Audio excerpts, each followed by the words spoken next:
Firstly, let me congratulate you on surviving a nuclear apocalypse. Well done. As you know all too well, a nuclear blast is an explosion with intense light and heat, a damaging pressure wave, and widespread radioactive material that can contaminate the air, water, and ground surfaces for miles around.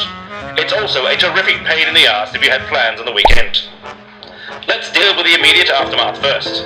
You've avoided burning to a crisp in the nuclear hellstorm and being injured by the shockwave.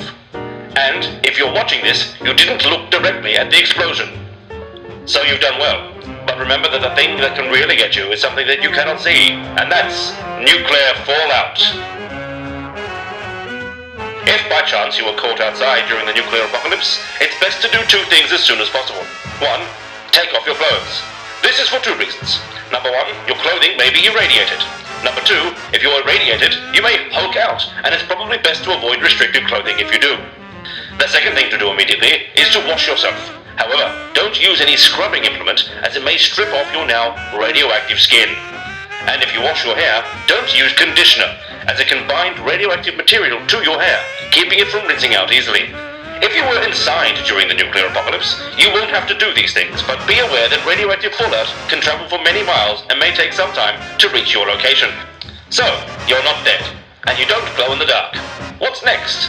The world into which you emerge will be very different from the one you left behind. Here is a brief rundown of the sort of people you'll likely encounter in the wasteland. Survivors that have immediately begun looting. Gangs. Survivors that have immediately turned to cannibalism. The alt-right.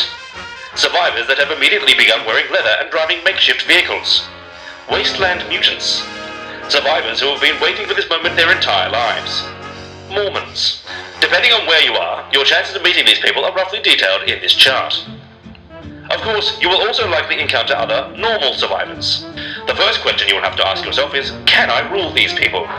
If the answer is yes, congratulations! If the answer is no, then you should change your mind and answer yes. You are now king of the wasteland! Good luck establishing a new harem. I mean community. Community, yes. But seriously, you'll have to repopulate the planet soon and, get to it. This has been Richard Mackenzie's So Now I Am Your King.